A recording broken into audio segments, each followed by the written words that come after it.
सो हाय दोस्तों, आज मैं आपको एक्सप्लेन करने वाला हूँ anime series the angel next door spoils me रॉटन season 2 episode 3 के बारे में। तो अगर आप चैनल पर नए हो तो चैनल को सब्सक्राइब कर लेना, वीडियो को लाइक कर देना। फुजीमिया और साथ ही में एंजल को जो कि एक दूसरे के साथ हाथ पकड़ के जा रहे होते हैं हमारी फुजीमिया के घर, क्योंकि उसके पेरेंट्स ने उसे बुलाया होता है। हम देखते हैं कि जैसे ही वो लोग रास्ते में जा रहे होते हैं तो जो हमारी माहिरू होती है यानी कि एंजल, वो कहती है कि वाह तुम्हारा होम टाउन तो काफ़ी तक कमाल का है। तभी हम देखते हैं कि जैसे ही वो लोग अपने होम टाउन पहुँचते हैं तो अचानक से हमें पता चलता है कि हमारी फुजीमिया की मॉम है वो वहाँ पर खड़ी है, उनको लेने के लिए आई है, पिकअप करने के लिए। और हम देखते हैं जो हमारा फुजीमिया होता है वो अचानक से माहिरू का हाथ छोड़ देता है, यानी कि हमारी एंजल का हाथ छोड़ देता है, क्योंकि वो लोग अभी पता ही नहीं होता ना लोगों ने अपने पेरेंट्स को कि वो लोग डेट कर रहे हैं। और फाइनली हम देखते हैं तभी अचानक से जो उसकी मॉम होती है वो हमारे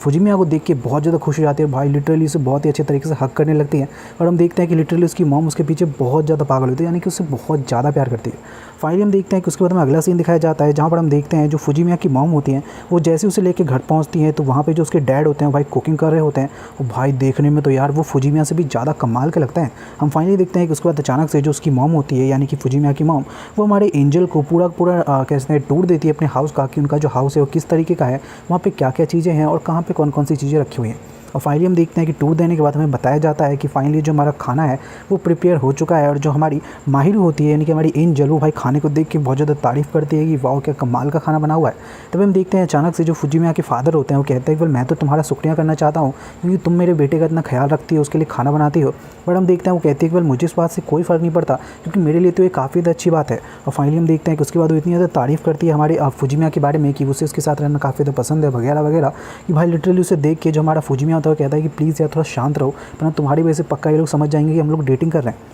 देन हम देखते हैं कि उसके बाद उसके जो पेरेंट्स होते हैं वो कहते हैं कि वेल मुझे लगता है कि तुमने सच में हमारे फुजीमिया का काफ़ी ज़्यादा ख्याल रखा है। और फाइनली हम देखते हैं वो अचानक से हमारे फुजीमिया से कहता है कि फुजीमिया एक्चुअली मैं सोच रहा हूँ कि क्यों ना मैं एंजल के साथ यानी कि हमारे माहिरू के साथ शॉपिंग पे जाऊँ। और हम देखते हैं कि उसकी ये बात सुन के पहले तो हमारा फुजीमिया थोड़ा सा नाराज़ होता है, बट उसके बाद कोई चारा भी तो नहीं है। और फाइनली हम देखते हैं जो उसके फादर होते हैं वो हमारे माहिरू के साथ जाते हैं शॉपिंग पे और वो उसकी मॉम रह जाते हैं घर पे। हम देखते हैं कि अचानक से जो हमारा फुजीमिया होता है वो प्लेट्स धोना स्टार्ट करता है। हम देखते हैं उसकी मॉम ये देख के कहती है कि अरे वाह फुजीमिया, तुम तो काफ़ी बढ़िया तरीके से प्लेट धोने लग गए हो, क्या तुम अपने घर पे काफ़ी ज़्यादा प्लेट धोते हो। और हम देखते हैं कि उसकी बात सुन के हमारा फुजीमिया कहीं ना कहीं समझ जाता है कि उसकी मॉम को कहीं ना कहीं शक हो चुका है। तभी हम देखते हैं उसकी मॉम कहते हैं कि वेल मैं जानती हूँ कि तुम और माहिरू कहीं ना कहीं कपल बन चुके हो, मैंने सही कहा ना। और हम देखते हैं जो हमारा फुजीमिया होता है वो कहता है कि हाँ हाँ ठीक है, मुझे समझ में आ गया कि आपको पता है। तभी हम देखते हैं उसकी मॉम कहते हैं वेल मुझे पता कैसे नहीं चलेगा, तुम लोग हमेशा इस तरीके से बर्ताव करते एक दूसरे के साथ कि मुझे सब कुछ पता चल जाता है। वैसे भी फुजीमिया तुम तो कभी भी कुछ छुपा ही नहीं सकते। और फाइनली हम देखते हैं कि ये बात सुन के हमारा फुजीमिया समझ जाता है कि भाई सच में यार वो किसी भी चीज़ को छुपाने में बहुत ज़्यादा बेकार है। फाइनली हम देखते हैं कि उसके बाद अचानक से जो हमारी फुजीमिया की मॉम होती है वो उससे कहती है कि देखो फुजीमिया, मैं हमेशा से एक बेटी चाहती थी, और क्योंकि जो हमारी माहिरू है वो उनको काफ़ी तो पसंद है, तो वो कहती है फुजीमिया से कि फुजीमिया प्लीज़ उसको कहीं जाने मत देना। और फुजीमिया कहता है कि बिल्कुल मैं उसे कभी भी कहीं जाने नहीं दे सकता हूँ। और फाइनली हम देखते हैं उसके बाद हमें अचानक से अगला सीन दिखाया जाता है जहाँ पर हम देखते हैं जो हमारी एंजल होती है वो फाइनली शॉपिंग से वापस आ जाती है और काफ़ी ज़्यादा शर्मा रही होती है। हम देखते हैं कि अचानक से जो हमारा फुजीमिया होता है वो उसे पूछता है कि यार एक बात बताओ, तुम इतना ज़्यादा शर्मा क्यों रही हो, पक्का मेरे फादर ने तुम्हें कुछ कहा है, मैंने सही कहा ना। बट जो हमारा फुजीमिया होता है वो बार बार पूछ के उसके ऊपर प्रेशर बनाने लगता है कि प्लीज़ मुझे बताओ कि मेरे फादर ने क्या बताया तुम्हें। और हम देखते हैं कि अचानक से जो हमारी माहिरू होती है वो उसे कहते हैं कि वेल कुछ खास नहीं, उन्होंने मुझे बस इतना बताया कि तुम बचपन में कितने ज़्यादा क्यूट थे। बट हम देखते हैं कि उसके इस जवाब को सुन के हमारा फुजीमिया कहीं ना कहीं इतना ज़्यादा खुश नहीं होता है कि उसका प्रॉपर एकदम आंसर नहीं मिला है। और हम देखते हैं कि अचानक से उसे कहता है कि वेल अगर ऐसी बात है और तुम मुझे नहीं बताओगी तो इसकी तुम्हें सज़ा तो मिलेगी। और फाइनली हम देखते हैं कि वो अचानक से उसे खींचता है और उसको अचानक से अपनी गोदी में बिठा लेता है और कहता है कि वेल तुम जैसी नॉटी गर्ल जो कि मुझे बताना नहीं चाहती है तो तुम्हारे लिए तो ये सज़ा होगी। और फाइनली हम देखते हैं कि अचानक से जो हमारा जो फुजीमिया होता है कहता है कि वेल मैं सोच रहा हूँ कि क्यों ना मैं तुम्हारी थोड़ा सा गुदगुदी लगा दूँ। बट हम देखते हैं कि एक्चुअली हमारी जो माहिरू होती है उसको बहुत ज़्यादा गुदगुदी लगती है। और जैसे वो थोड़ी सी गुदगुदी लगाता है हम देखते हैं जो हमारी माहिरू होती है कहती है कि ठीक है मैं तुम्हें बताती हूँ कि क्या बताया उन्होंने। और फाइनली हम देखते हैं उसे बताती है कि वेल एक्चुअली बात ऐसी हुई कि तुम्हारे फादर ने मुझे बताया कि किस तरीके से तुम बचपन में एक बाइसाइकिल नहीं चला पाते थे और जब भी तुम उस पर से गिर जाते थे तो बहुत ज़्यादा तेज़ी से रोने लगते थे। और साथ ही में ये भी बताया कि किस तरीके से तुम अपने मदर डे पे अपनी माँ को बहुत ही प्यार से हक करते थे। और फाइनली हम देखते हैं कि ये बात सुन के वो काफ़ी ज़्यादा नाराज़ हो जाता है कि आखिर मेरे फादर ने ये सब इसे क्यों बता दिया यार। पर हम देखते हैं कि वो एक और बात बताते हैं कि वेल मुझे तुम्हारे फादर ने ये भी बताया कि तुम बचपन में सोचते थे कि तुम इतने ज़्यादा क्यूट नहीं दिखते हो और इसलिए तुम मेरे फादर जैसा बनने के लिए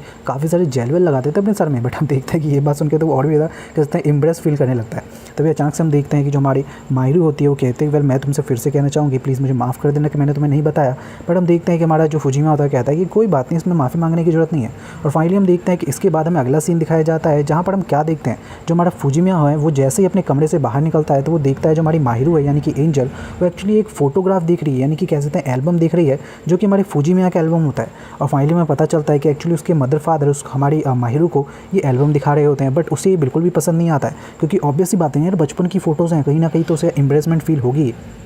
बट हम देखते हैं कि फाइनली अचानक से हमें पता चलता है कि उसके फादर को भी ये बात पता चल चुकी है कि वो दोनों एक तरीके से कपल बन चुके हैं। और हम देखते हैं कि फुजिमा भी सोचता है कि अब क्या ही छुपाना, जब उसको पता चल ही चुका है। तो हम देखते हैं कि फाइनली वो कहता है कि हाँ तुम लोगों ने बिल्कुल सही सुना, हम लोग अब एक कपल बन चुके हैं। उसके बाद हम देखते हैं कि फाइनली अचानक से जो उसकी मदर होती है और उसके फादर होते हैं वो भाई माहिरू के साथ यानी कि हमारी एंजल के साथ बहुत ज़्यादा बात करने लगते हैं, जिसे देख के वो सोचता है कि यार ये लोग सच में कितना ज़्यादा बात करते हैं। तभी हम देखते हैं कि अचानक से जैसे ही हमारी जो माहिरू होती है यानी कि एंजल वो जैसे कमरे में पहुँचती है तो हम देखते हैं कि अचानक से जो हमारा फुजिमा होता है वो उसे पकड़ लेता है और उसको अचानक से उसके गालों पे किस कर देता है और कहता है कि वेल तुम्हें पता है जब तुम माहर माँ से बात कर रही थी तो मुझे काफ़ी ज़्यादा लोनली लग रहा था, अकेले अकेले। और हम देखते हैं कि अचानक से जो माहिरू होती है यानी कि एंजल वो कहती है कि तुम्हें घबराने की बिल्कुल भी ज़रूरत नहीं है, मैं तुम्हें कभी भी अकेला नहीं छोड़ूंगी, मैं तुम्हारे साथ हमेशा रहूँगी। और फाइनली हम देखते हैं वो कहता है कि ठीक है तो एक काम करते हैं, कल मैं तुम्हें यहाँ पे घुमाने ले चलता हूँ क्योंकि तुमने इस पूरे शहर को देखा भी नहीं है। और फाइनली हम देखते हैं कि अगले दिन जो हमारा फुजिमा होता है वो फाइनली माहिरू को लेके जाता है शहर घुमाने के लिए। जैसे वो जा रहे होते हैं तो वो प्रॉपर एक कपल की तरह अपना हाथ पकड़ के चल रहे होते हैं।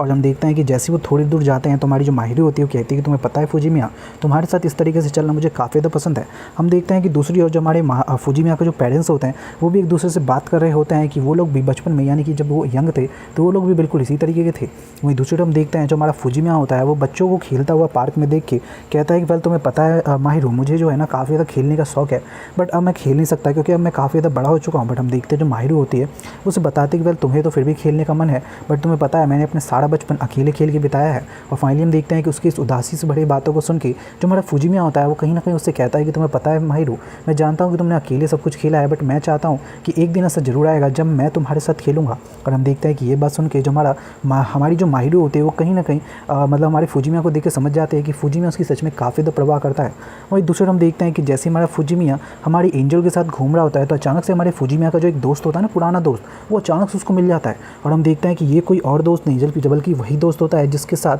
हमारे हमारा जो फुजिमा है,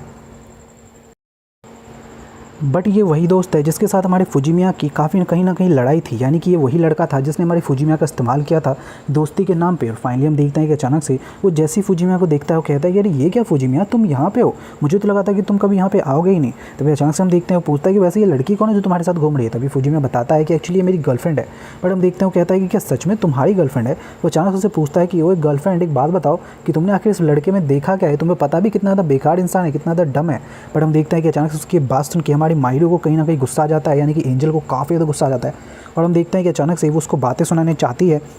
बट हम देखते हैं कि फुजिमा उसे कहीं ना कहीं रोक देता है। बट हम देखते हैं कि वो प्यार से कहते हैं कि तुम जानते हो जो तुमने मुझे बताया, मुझे लगता है कि तुम्हारे जो कहने का मतलब वो जो था वो मैं समझ चुकी हूँ, बट एक्चुअली मुझे यही चीज़ें अमाने के बारे में यानी कि हमारे फुजिमा के बारे में काफ़ी ज़्यादा पसंद है। और फाइनली हम देखते हैं कि अचानक से जो हमारा जो फुजिमा होता है वो उससे कहता है कि मैं जानता हूँ टोया कि हमारे बीच में काफ़ी सारी चीज़ें हुई थी, बट मुझे लगता है कि अब हमें इन सारी चीज़ों को भूल जाना चाहिए। बट हम देखते हैं कि वो अभी भी इन चीज़ों को भूल नहीं पा रहा होता है। तभी अचानक से हम देखते हैं कि जो हमारी माहिरू होती है वो उसको एक सबक सिखाने की सोचती है। उससे कहती है कि तुम्हें पता है तुम जैसे जो लोग होते हैं वो पैसे को देख के किसी को जज करते हैं और उसके साथ रहने की सोचते हैं, बट मेरे ख्याल से ऐसा कुछ भी नहीं है। क्योंकि मैं जब बचपन में अपने माता पिता के साथ रहा करती थी तो वो लोग बहुत ज़्यादा पैसे वाले थे, बट उनके साथ रहने के बाद भी मुझे कहीं ना कहीं खाली महसूस होता था। बट जब से मैं अमाने से यानी कि हमारे फुजिमा से मिली है तो वो उसके बाद से काफ़ी ज़्यादा खुश रहने लगी है, यानी कि उसे अपने अंदर कहीं ना कहीं फुलफिल महसूस होने लगा है कि किसी कहते हैं एक फुलफिल तरीके से रहना। और फाइनली हम देखते हैं कि उसकी इस बात को सुन के कहीं ना कहीं हमारे टोया के ऊपर भी असर होता है। हम देखते हैं जो फुजिमा होता है वो भी अचानक से टोया से कहता है कि टोया तुम्हें पता है आजकल मैं तुम्हारी वजह से काफ़ी ज़्यादा ग्रो कर चुका हूँ, यानी कि पहले मैं सोचता था कि शायद